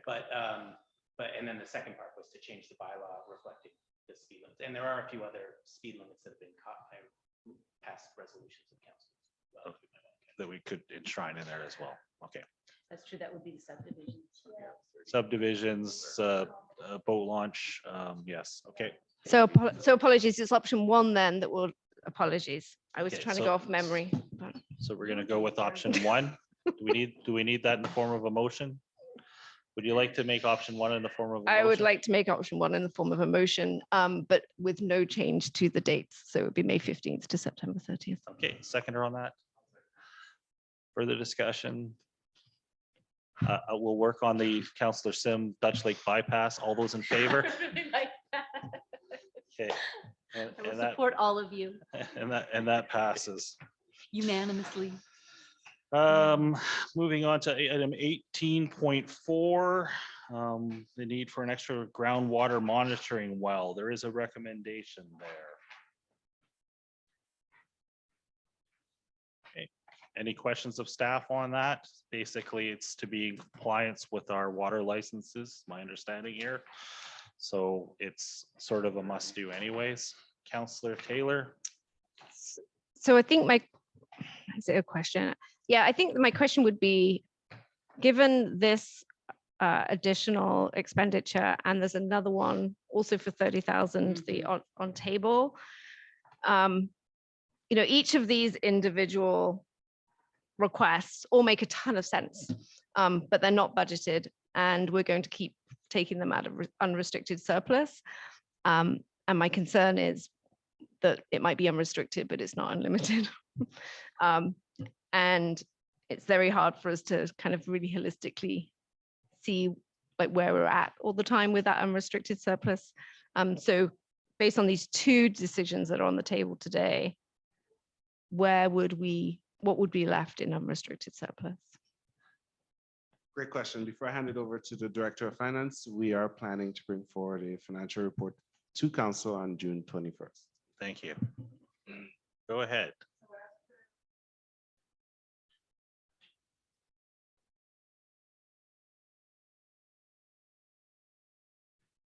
Thank you. Further questions of staff? Councillor Sim? Yeah, I really appreciate what Councillor Taylor has just said, is the fact that individually, but they do sort of add up. And I understand that there's sort of some transitions, but I am also wondering what happens if we said no to one of these today, like what the consequences would be. So because we didn't budget for it, can we go back to, IH and say it wasn't in the budget, but it will be for next year? Like, is there room for that, or is it kind of where we really have to do this? Great question. It's my understanding it's a matter of risk management. I don't know what interior health position on this will be. We catch that issue, we brought it forward, try to address it before they actually approach the district on it. I can find out. And with respect to the other request on the SCADA system, we can certainly continue with status quo until next year. But again, I don't know what the full impact of that decision may be. Okay, thank you. Further questions? So specific to this one, we do have the recommendation. What is the wish of council on this one? Somebody want to move it? This one, knowing how interior health and water monitoring goes, it's generally the position that staff has taken to get ahead of this one, I think is very wise in dealing with water monitoring and water issues. The SCADA one is a whole other discussion, but on this one, I think it's always best to be ahead of interior health. And sorry, that's my opinion on that one. Councillor Frizzle? Well, this is a requirement of the permit. So I think we'd be very wise to move forward on this. I'm just going to push back a little bit on that one and just say it is, but there's a lot of communities that have got the same requirements and they don't fulfill. So if we want to be the good ones, and I just say that, I'm not saying we follow it, but I do want to just say that there's some leniency across this province. It's not always fair. Okay. And it might be a little snarky, but based on how Interior Health enforce public health orders, I mean, the chances of us getting in any trouble for not doing something they say seems like zero. Just noting you challenged Interior Health in a recorded public meeting. If they'd like to call me, they are welcome to do so. I think they'll be calling you. Anyways, back to the recommendation. Does somebody want to move this one so we can move forward on this one? If not, we're just going to let it die here and staff's going to bring it back. So really, I think the question is what's the risk to the public? So at this point, I think your options realistically are to have staff go back to Interior Health, see if this can be saved until budget for next year. I have a feeling that it's as a requirement of license, it's going to be required. That's basically the option here. Do you put this off for a year? But you're going to be spending it anyways. So this budget or next? Councillor Frizzle. Do I have a seconder? I'll second. Thank you. All those in favor? And it just barely passes. There we go. It's off the table. Point taken, stand taken. Expect a call from Interior Health. Councillor Herring. Grant aid budget shortfall. There was a recommendation, $500 out of unrestricted surplus for, I believe, a late item from the artists. Big surprise. So this is to support the Wellsbury Library Arts Society. Ms. Glasen, do you want to speak to this? So about 2 years ago, the Lively Arts Society came to us and we gave them a 3-year, $4,500 a year grant and aid. Staff was not aware of that when we had the previous report for $500. So initially it puts us over our budget, $500. Councillor Sim? So I'll move recommendation number 1. And just for the background, is that we had wanted to do events like this the 3 years to allow them some security, to develop it. And I can see how it got missed. And I think that is just an easy one. So I would like to recommend option 1. Seconder on that? Okay, Councilor McKenzie seconds. Councilor Taylor, do you have a comment or question? Yeah, I think I think we should look at whether or not, so I understand why they wanted to have that commitment to plan and build. But obviously like that, this does become a risk, right? As opposed to following an annual process to make sure that things get into the budget. So maybe that's just something as an aside, we can kind of look at like, how do we want to address that in future? Because it will always be a risk as people change. And I think we actually initiated it, but just to provide that. But I think also I really appreciated that it's in the priorities, that how we do our grant and aid. So I like the fact that this will be captured in that discussion. Yes. So I agree with you 100%. Thank you. A lot of organizations, Councilor Taylor, are going through exactly what you're saying and trying to figure out how to plan these things so they don't become lumps, bumps, and speed bumps in the process of through the year. So it's been moved and seconded. All those in favor? Thank you. Moving on to acquisition of Share Force Compactor.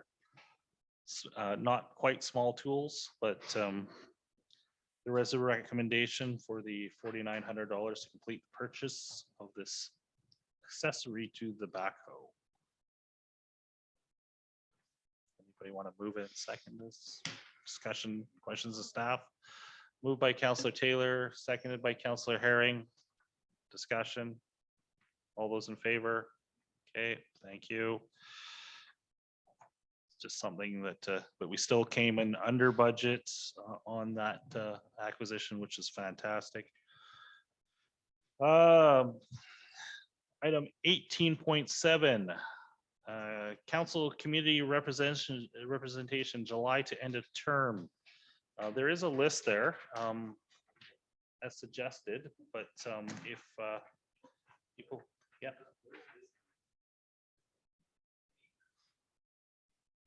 SCADA is 18.8, sorry, 18.8, yeah. So back to community representation. Things have shuffled a little bit there. If, yeah, Councilor Taylor, go ahead. Can somebody advise me what time of day the I Joint was gonna ask Services that for you, Advisory Committee yeah. is? Because I have limitations on Sorry, my which work one? hours. Joint services. Yeah. I'm set for July to October for that. Do we have a meeting? Go ahead. Normally, the meeting is scheduled, I believe, 10 a.m. in the morning. However, there is an update coming on June 21st to council from TNRD. TNRD has begun a review of the Joint Services Committee structure, including the TNRD's version of that bylaw. And my understanding is a recommendation will be going forward that may trigger council to review its own bylaws for the Joint Services Committee. More to come. Okay, so hold off for now, but if that Yeah. meeting were to continue and it were to continue at 10 o'clock, then I It would would not be a be able problem. to support that. Should note that I also- Personally, as an attendee. Yeah, should also note that I attend that, and as do staff. So there's always there rarely is two members of council there, nor the full complement from the other side as well. So, but yes, I mean, if there's any conflicts here, bring them back to Mr. Thomas or myself, noting that there's basically 3 months left. If there's anything that anybody needs to get out of, I can probably cover for because I don't have a lot going on. Councillor Sim. So just to Councillor Taylor, and I wouldn't want to rob you of the opportunity to be on the select committee of cemetery operations. But I will share from one of the committee members is that they have really appreciated Councillor Banford been there, and they're gaining some traction because there is only a few 3 months. I share that information for you, Councillor Taylor. We'll continue that. I believe Councillor Banford has a conflict with employment now, which is part of the issue. So let's take this. This is for now. If we need to adjust, take it offline and bring it to Mr. Thomas and that sort of thing. So. Okay, so you're Okay. asking to provide staff for feedback. Yeah. So how about we'll just move on to. Oh, so there's no, so we will not move forward on the recommendation at this Let's point just in hold time. it off Table- till we're the gonna next table it? meeting. Okay. Yeah, and we'll table that till the next meeting. Okay. Okay. We're just gonna we're gonna take a 5-minute recess if that's okay. So just get yourself a cup of coffee or a glass of water until 3:35. Which is on the table, which is SCADA, everybody's favorite topic, which is SCADA. The council directs, so there's two recommendations within one recommendation here, I guess. The council's direct staff to move forward with the human machine interface configuration proposal, it's like Skynet or something, for the amount of $30,000, and the council approves a 2022 to 2026 financial plan bylaw amendment of $30,000 to be funded from unrestricted surplus.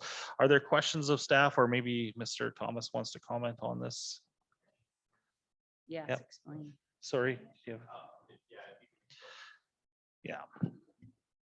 So in 2021, council adopted a business case to update the SCADA system that we had from a standalone unit in the office to a virtual model. The virtual model cost, I believe, 20 grand for the license. And part of this request is to move from acquisition of the license to configuration of the displays for the SCADA system so that we can actually manage the system, the district water system.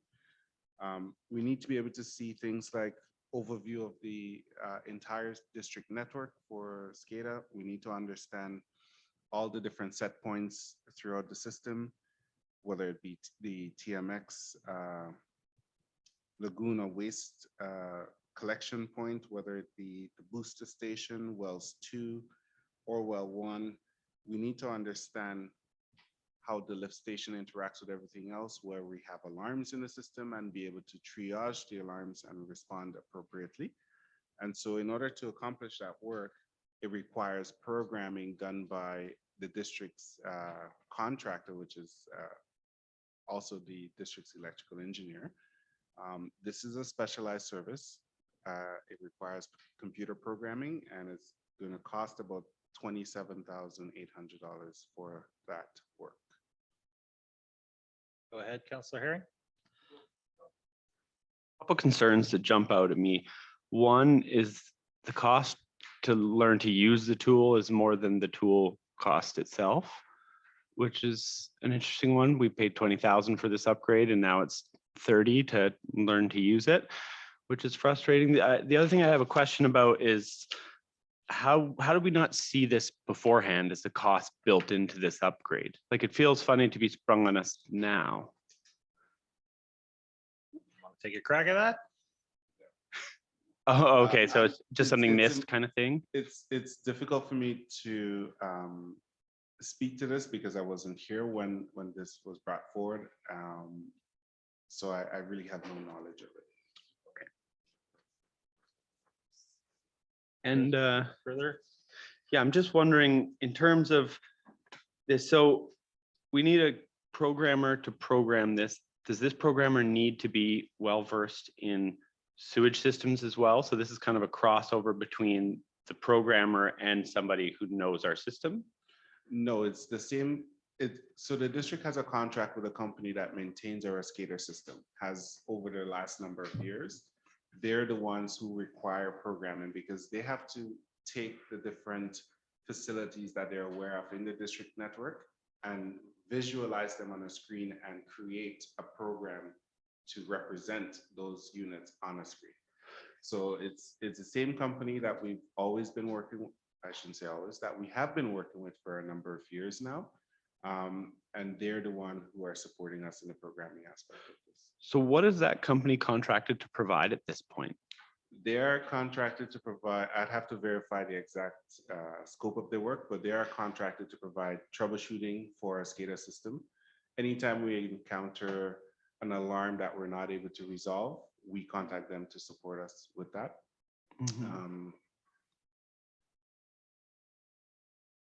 They basically manage everything related to SCADA system for the District of Clearwater. So I mean, if they're contracted to do that, then I don't see why we should pay them extra to do the same job that we've already contracted them to do. It's a different service. So our previous model for SCADA was a standalone unit that resided in the office down here.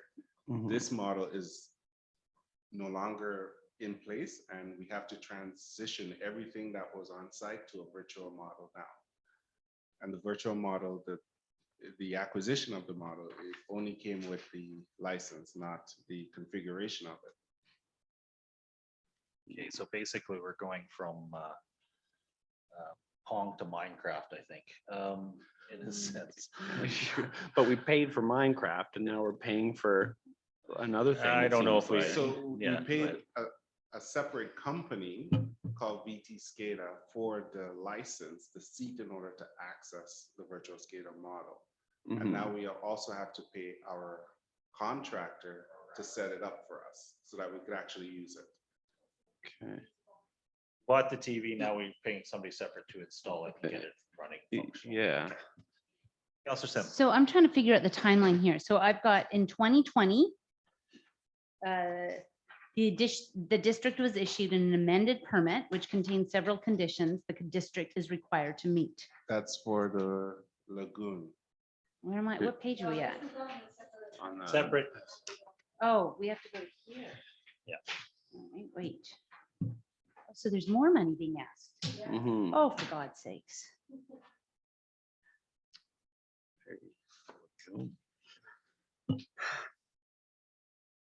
Okay, so as part of the budget process.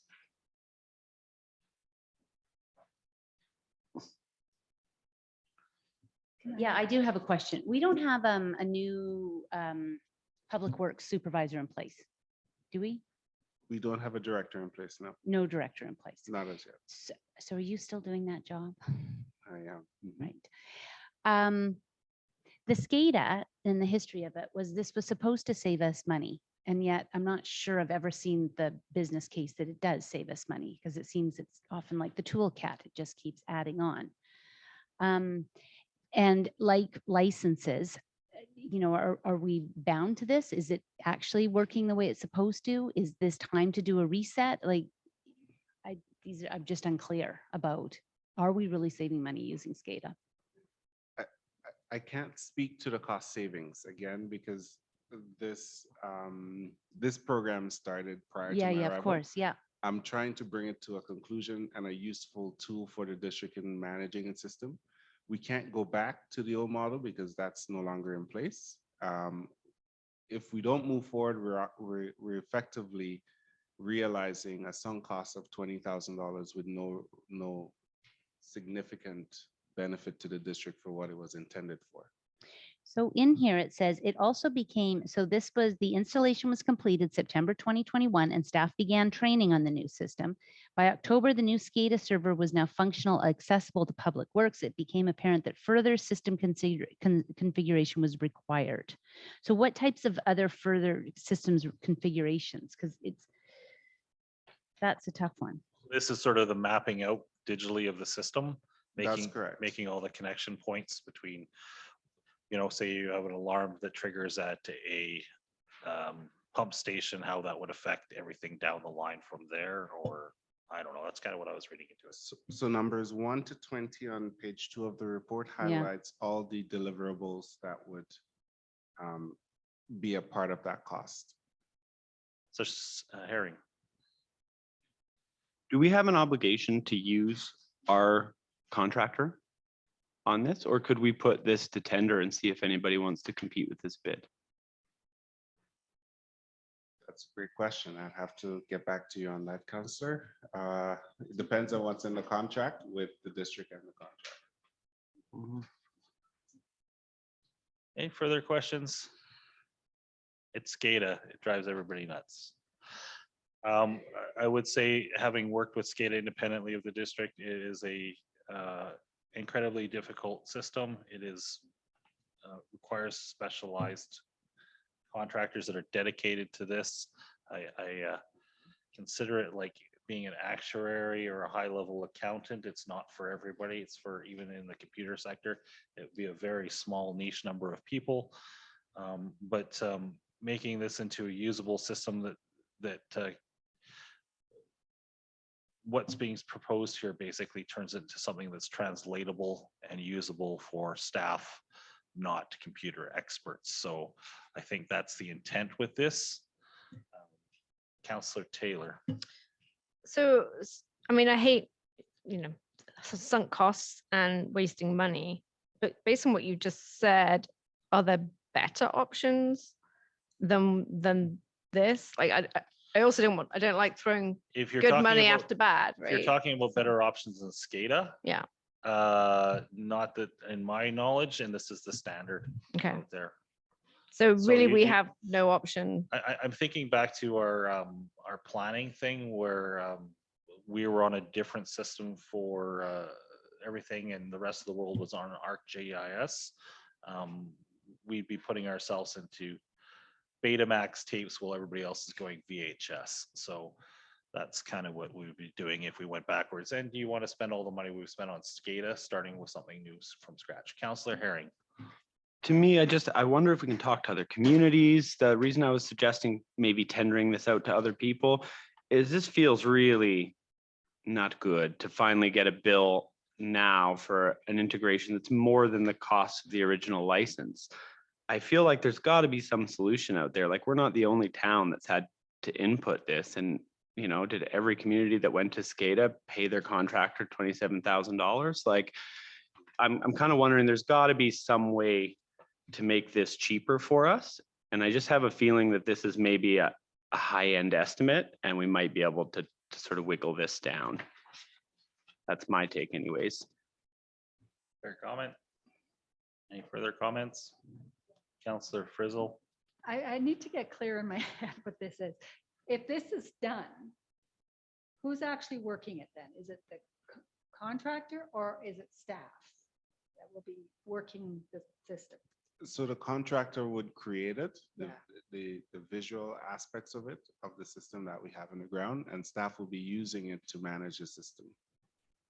So they'll be using, and then what if something goes wrong? So then that you would contact whoever.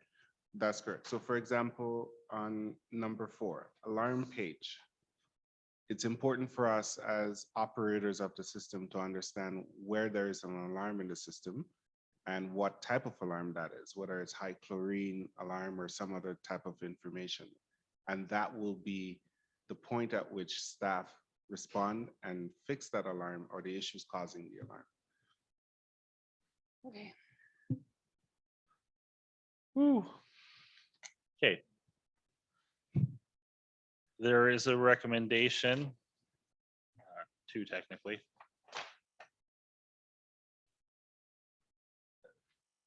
Mr. Thomas, what's the time frame on this? Does this need to be a decision today? Can it sit for 2 weeks? Does it sit for 2 weeks? Can sit 2 weeks. Councillor Sim, How many other, just in follow-up, is how many other communities are using this system? all All. in quite a lot of, in my experience, all in quite a lot of private or non-community water systems. Anything fairly large, my awareness in this region, BC Park system has, North Thompson has a SCADA. Shuswap, Lac Lejeune, so water system operators of certain scale, pretty much this is the standard and only system that most of them use. So that does sort of heighten the concern that we're being held hostage to one operator. Welcome to Apple. Anyways. But yes, I mean, are you gonna reinvent the wheel to have another wheel that costs just as much, or? Yeah. Yeah, But it's so- important to ask the questions to Yeah, at least understand how yeah. badly we're being held hostage. Yeah. Okay, so. Do you have further? Go ahead, So Councillor. move Herring. option 2. You're gonna move option Yeah. 2, which is, okay. Does somebody wish to second that? Or we can table this for 2 weeks until we get a clearer picture or more information. Well, before I second that one, I'll ask a question on that. Who would we, if it's a monopoly, how do you solicit a new proposal? It's not necessarily monopoly. There's different companies that service SCADA, but it is a very small club. I'll second it. That's my understanding anyways. You can correct me if I'm wrong. You're not wrong. For Okay. example, while I was CAO for the town of Faro, the contractor the town had lived in BC and the rates was over $100 an hour for the service to program and maintain the SCADA system. It's a very niche market, and barring, I would have to go back and look at what our specific contract is with our current contractor. It may or may not speak to our ability to go outside of that. So I I'm will going to look at that. suggest that instead of passing this, how about we table this for 2 weeks so that Mr. Thomas can understand whether or not we're contractually obligated to go with That's a this great person, idea. because Great you idea. can make a resolution here that you can't really do anything with. May not be valid here. So are we all okay with tabling this for 2 weeks? Thank you. Let's move on. Okay. Joints, where are we at? Sorry. Bylaws. Oh, I love bylaws. They're my favorite thing in the world. Bylaw number 262, 2022.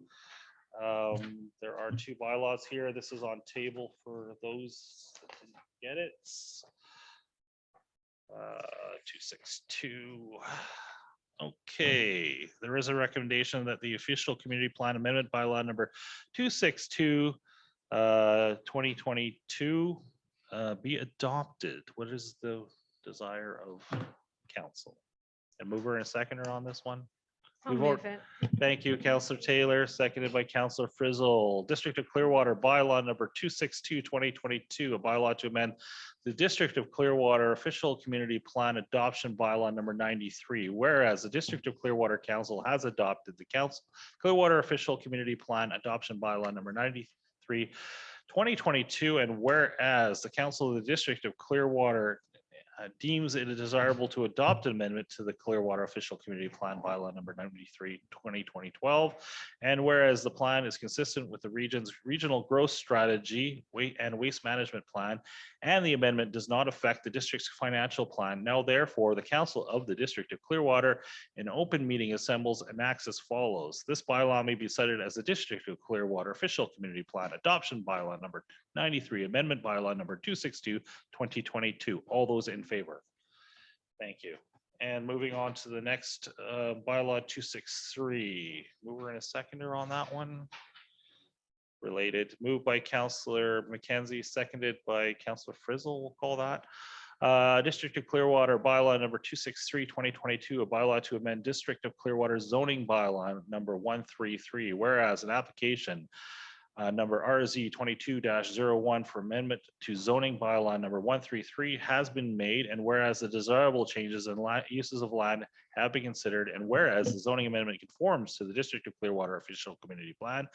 Now, therefore, Council of the District of Clearwater in open meeting assembles and acts as follows. This bylaw may be cited as the District of Clearwater bylaw number 133, amendment bylaw number 263, 2022. All those in favor?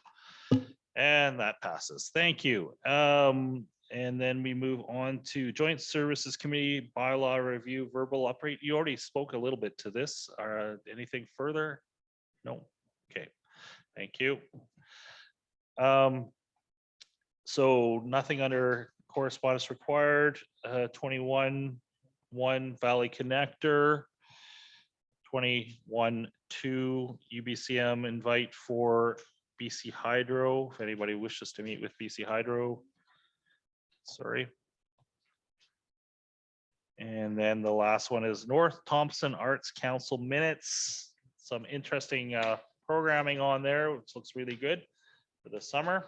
So, okay. And that's it for the regular agenda. We do have to move into a CAMA, but comments from the public. Annabelle.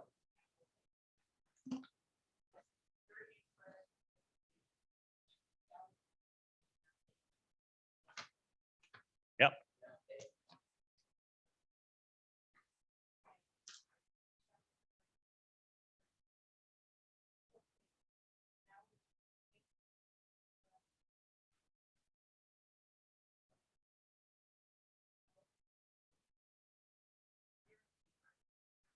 On ridership. usually things like this come up for review on a regular basis. Probably not before this council goes away. The other services actually, I believe, has come online, the Thompson Valley Charters as well, but they're not really, maybe we just need to do a little bit of public awareness on both of those. Because Thompson Valley Charters is now running as well, but I really don't ever see any advertising for that. So. Yeah, it's just there are more options now as well. But yes, our transit thing, I think it comes up annually for review in public meetings. So yeah, we'll look into that one for you. Thank you.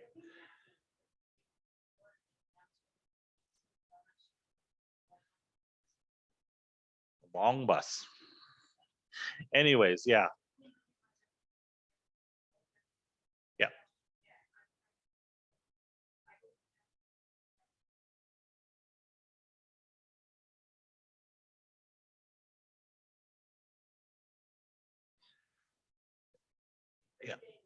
Yeah, I think in the future at some point it will become a back and forth daily kind of thing. So yeah, no, I think yes.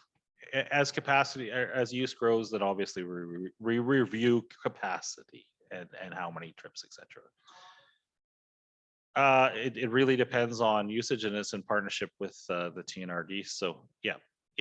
So yeah, it's we might be getting close if that ridership that Councillor Sim mentioned is there. So further, Doug.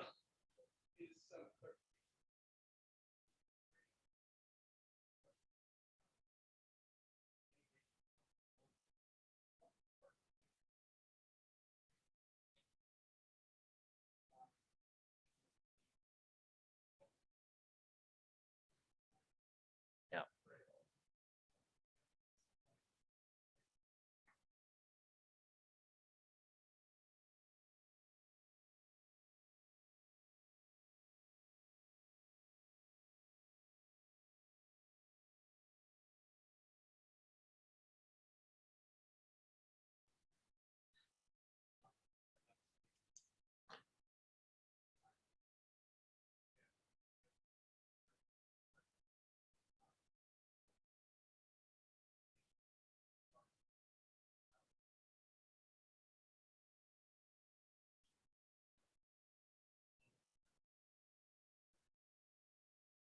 Okay. Yeah. Yeah. No, Park Drive, all of council is aware, and I don't know how much it's been there, but for Park Drive specifically, because of negotiating with multiple partners, with BC Hydro, with TELUS, and that sort of thing, and trying to configure things, council's very aware of a lot of the points and the cost. Quite frankly, the cost of not the contract itself, but the service moving related to that has been a monumental delay on that project. But yes, and thank you for specifying your supply chain issues with pipe and that sort of thing as well. So yeah, I don't think there's any concerns from council about the delays at this particular point, and we share your pain. Councillor Taylor. Yeah, and just to clarify, the question was just a question. It wasn't a finger pointing. Recognizing that all of a sudden we've got 3 things ready to go with the same contractor, like, because we're now ready with 3 different things, are we still on track for those 3 things? Are the things we need to rethink, like whatever that might be? It was just really a question, but it sounds like there's no concern, so that's great.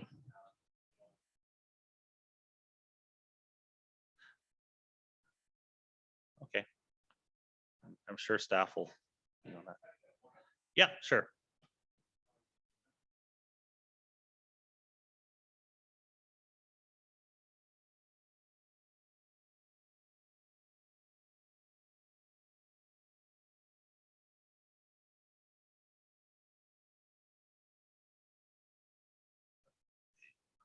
Yes, but generally that's supplied by whoever we put the bids out. We had multiple bids for that service. Yeah, that's usually from Public Works and that sort of thing. Mr. Thomas, if you'd like to address that. A previous staff report would have captured the need for that, and it was also included in the, let me say this. The compactors are needed in order to fix deep utility repairs, for example, a pipe break, a water main break, we need to compact the soil below, around, and on top of that pipe, so we do.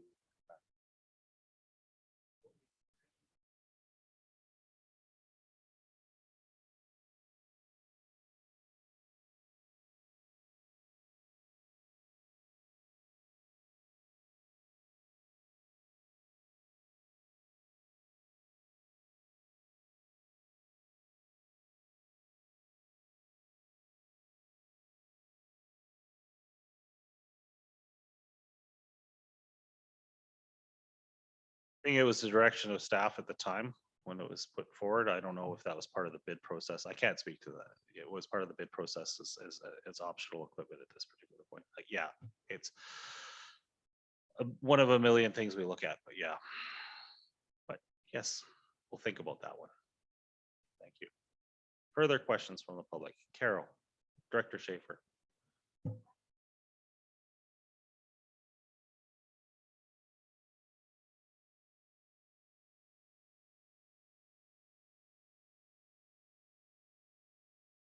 They should have been, because this was a carry forward project from 2021.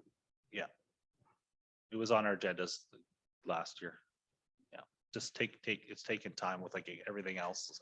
Doug says delays with product contracts, all sorts of things like that.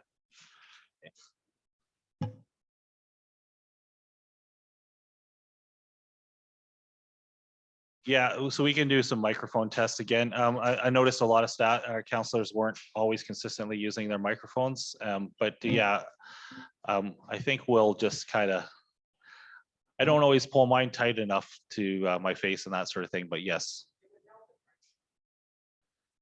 Yeah. Yeah, yeah, okay, cool. We'll take that into account and do some future adjustments prior to the next council meeting. We'll put a human being at the back there and we'll talk normally, because I don't think we actually have done that. So that's a great point there. Thank you. Anything further from the public? If not, we need to move to in camp.